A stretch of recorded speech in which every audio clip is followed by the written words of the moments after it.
what's going on, everybody? It's your girl, Missy Bumbles, back with another episode of Prohibited Medicine, where we talk about cannabis. And let's get to it.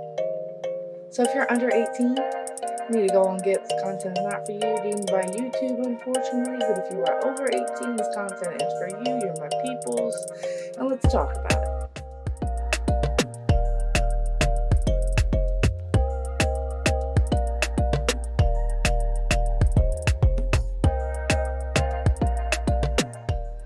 So I wanted to start a new series in relation to cannabis and mental health. Mental health is such a big thing these days. We need to take care of our mental health.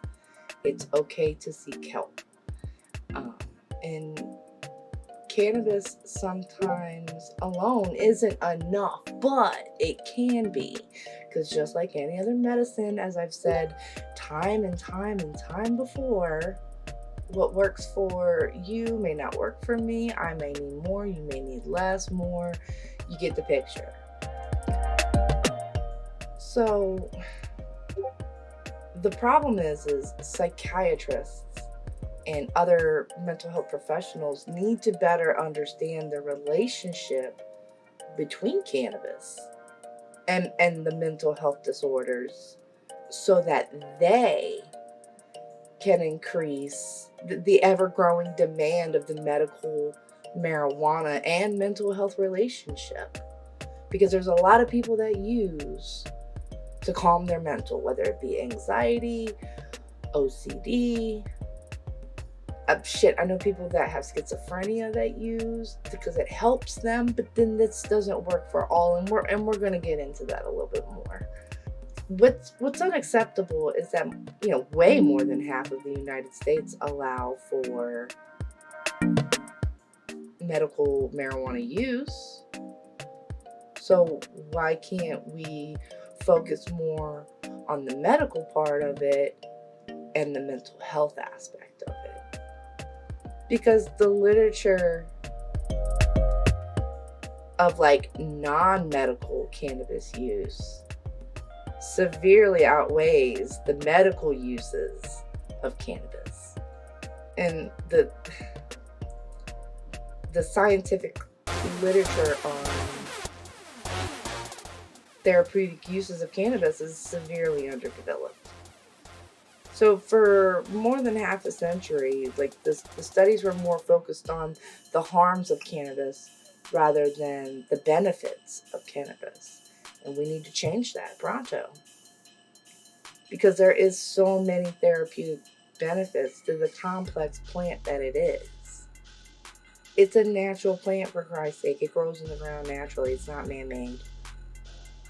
Man didn't make this. So medical cannabis is rich in, a variety of both psychoactive and non-psychoactive compounds.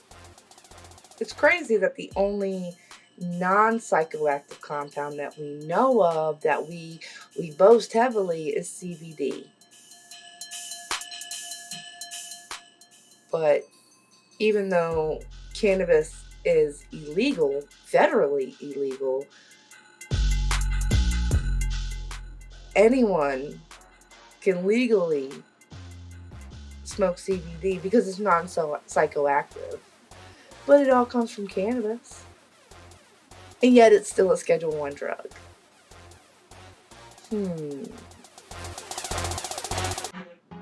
Regardless of the legal state of cannabis, many people with psychiatric disorders, such as myself, use cannabis and report improvement of their symptoms.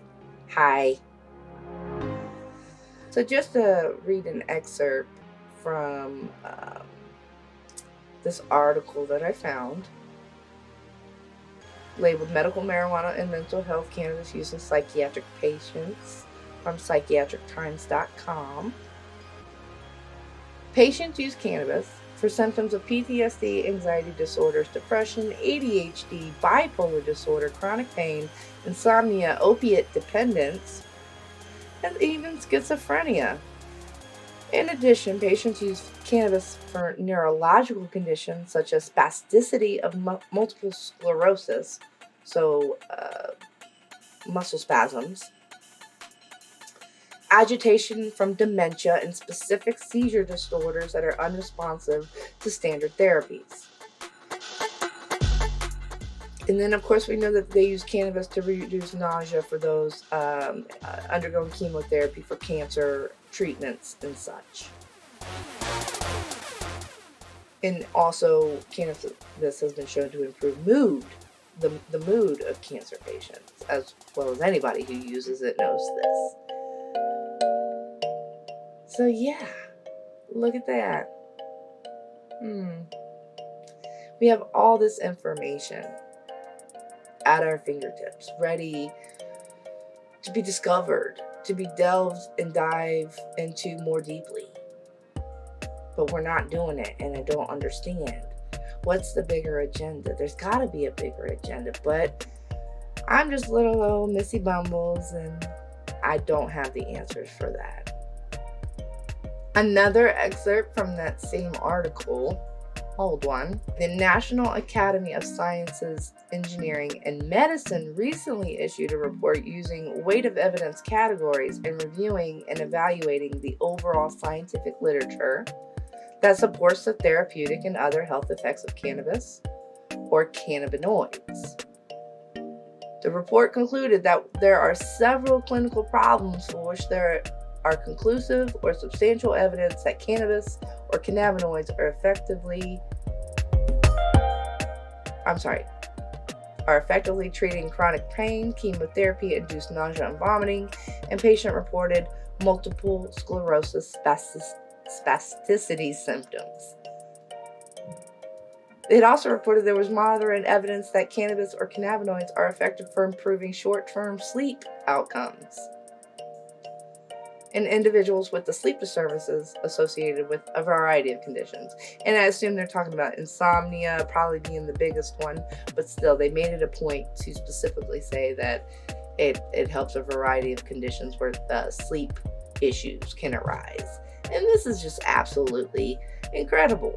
And at the community level, your practitioners and doctors, they usually advise against medical marijuana use, but I found personally that once I came open, it was like, look, I use to treat my anxiety, my depression, my mood.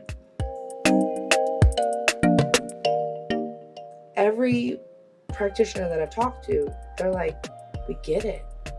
Because it's becoming more and more available and known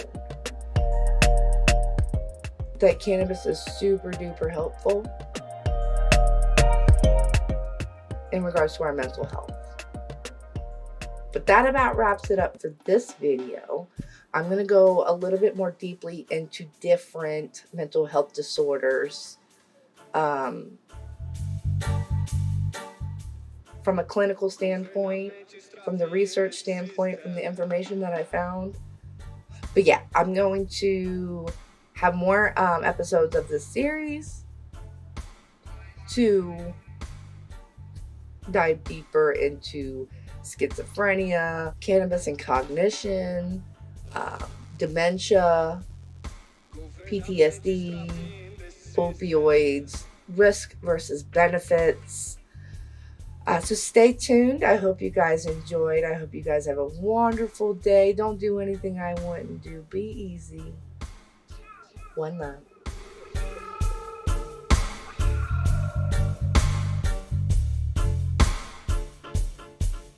This is